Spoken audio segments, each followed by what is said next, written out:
Assalamualaikum warahmatullahi wabarakatuh. Perkenalkan, nama saya Prima Lukita Wardana dengan NIM 1905 12 04 041 dari kelas TI 2019A. Kali ini kita akan membahas standarisasi jaringan komputer. Standarisasi jaringan komputer. Kegunaan dari standarisasi adalah satu, untuk digunakan banyak orang.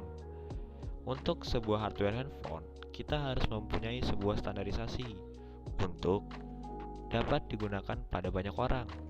Sebuah handphone harus memiliki standar atau kriteria tertentu untuk dapat digunakan, seperti frekuensi sinyal yang dimilikinya, kartu SIM apakah bisa dipakai pada handphone itu, dan lain sebagainya. 2. Memudahkan komunikasi satu sama lain. Komunikasi sangatlah penting bagi kehidupan kita.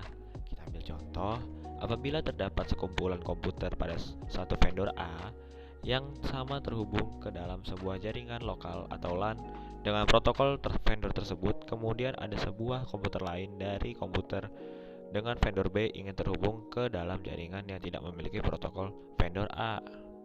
Yang ketiga, memudahkan dalam melakukan pekerjaan. Sebuah standarisasi bisa membantu kita dalam berbagai pekerjaan.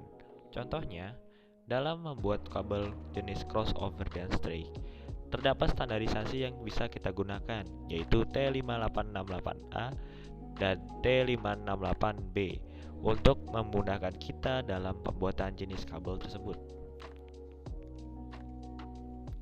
OSI layer. OSI layer atau Open System Interconnection adalah model jaringan yang dikembangkan oleh ISO atau International Standard Organization untuk melakukan sebuah standarisasi proses pembentukan jaringan yang dimiliki oleh masing-masing vendor pembuat jaringan komputer. TCP atau IP dan OSI layer bertujuan untuk melakukan standarisasi penggunaan jaringan. Berdasarkan dokumen rekomendasi X.200, standar OSI ini memiliki 7 layer. Tiap layer ini memiliki definisi fungsi yang berbeda.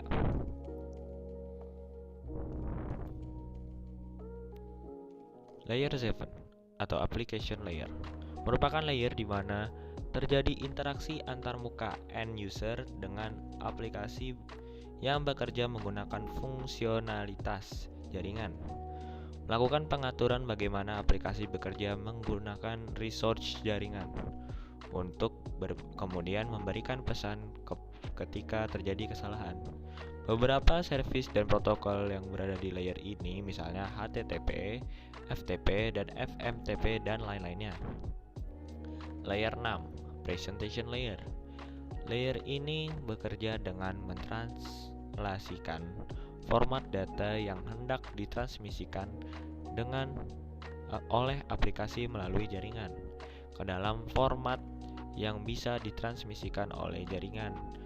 Pada layer ini, data dienkripsikan atau dideskripsi. Layer 5 atau Session Layer. Session Layer akan mendefinisikan bagaimana koneksi dapat dibuat, dipelihara, atau dihancurkan.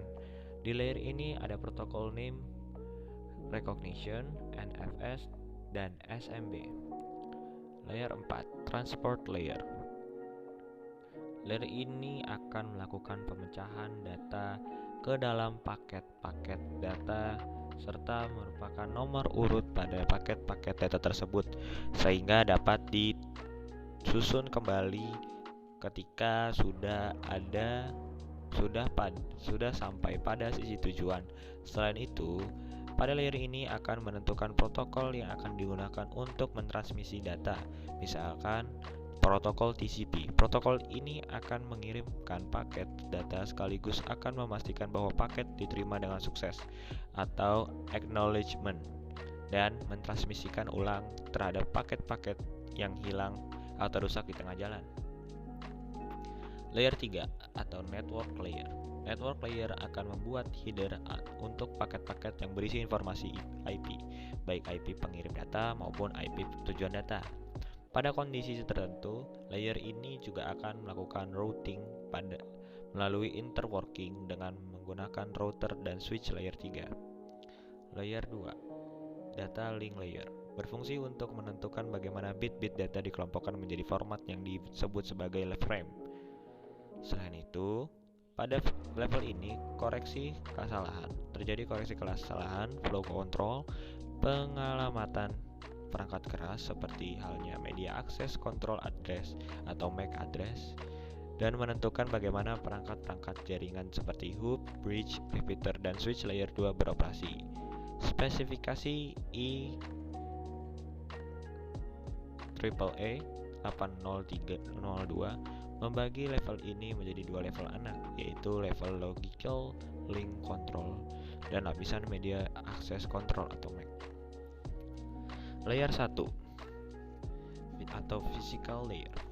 Layer fisikal bekerja dengan mendefinisikan media transmisi jaringan, metode pensinyalan, sinkronisasi bit, arsitektur jaringan seperti hasilnya Ethernet dan atau token ring, topologi jaringan, dan pengabelan.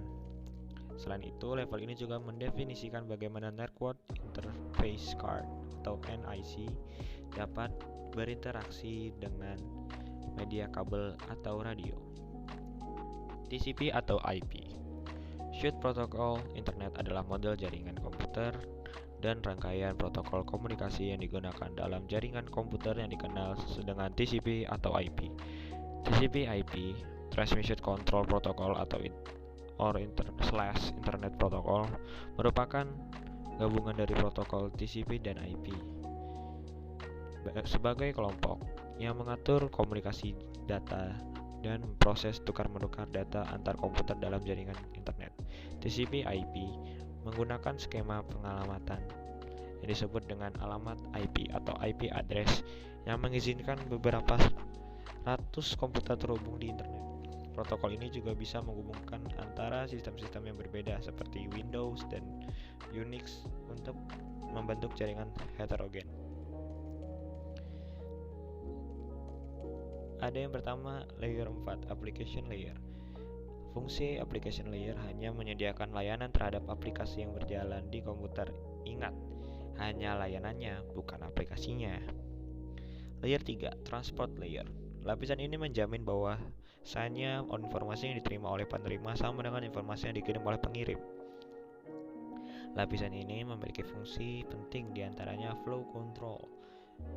Pengiriman data dipecah menjadi beberapa paket-paket agar pengirim tidak mengirimkan data dengan kecepatan kemampuan penerima dalam menerima data. Error detection. Penerima dan pengirim data melengkapi data dengan informasi yang digunakan untuk memeriksa data yang dikirim bebas dari kesalahan. Jika terjadi kesalahan pada saat penerimaan data, maka penerima tidak akan menerima data yang mengharuskan pengirim mengirim ulang data yang mengandung kesalahan dan juga menimbulkan delay yang cukup lama. Layer 2, Internet Layer.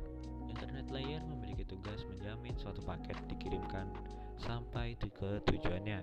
Layer ini mewujudkan internet working yang meliputi wilayah luas atau Worldwide Internet. Tugas pentingnya yaitu addressing, melengkapi datagram dengan alamat internet dari tujuan, di mana alamat itu juga disebut dengan internet protokol. Routing, menentukan kemana datagram akan dikirim agar mencapai tujuan. Proses routing sepenuhnya ditentukan oleh jaringan di mana pengirim tidak memiliki kendali terhadap paket yang dikirimkan sehingga sampai ke tujuan. Layer 1, Network Access Layer. Network Access Layer memiliki fungsi pengatur penyaluran data pada frame-frame di media fisik yang digunakan. Lapisan ini memberikan servis untuk deteksi dan koreksi kesalahan dari data yang ditransmisikan. Contoh protokol yang digunakan pada Network Access Layer ada X.25 jaringan publik Ethernet untuk jaringan Ethernet dan AX.25 untuk jaringan paket radio dan lain-lain. Nah, perbedaan OSI layer dengan TCP/IP. OSI layer memiliki 7 layer sedangkan TCP/IP memiliki 4 layer. OSI layer memiliki protokol independen sedangkan TCP/IP merupakan protokol shoot.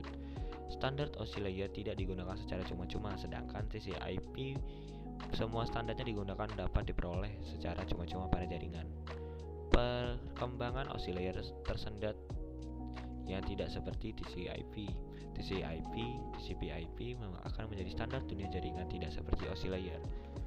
OSI layer mengembangkan modelnya berdasarkan teori, sedangkan TCP/IP mengembangkan setelah diimplementasikan. OSI layer mengkombinasikan session layer ke dalam application layer, sedangkan TCP/IP mengkombinasikan presentation. OSI layer mengkomunikasikan physical layer ke dalam satu layer, sedangkan TCP/IP mengombinasikan data link.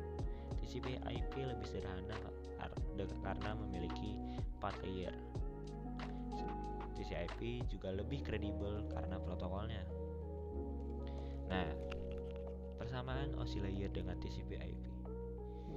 OSI layer dan TCP/IP memiliki layer atau lapisan, lalu memiliki application layers meskipun berbeda layanan, dan juga memiliki transport dan network yang sama.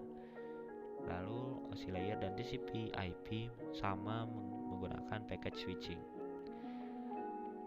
dan juga mempunyai transport dan network yang bisa dibandingkan. Dan yang terakhir, OSI dan TCP/IP menggunakan topologi packet switching. Nah, mungkin itu sekian dari saya. Mohon maaf jika masih ada kekurangan. Semoga ilmu yang disampaikan pada kesempatan kali ini bisa bermanfaat buat kalian semua. Terima kasih sebelumnya. Wassalamualaikum warahmatullahi wabarakatuh.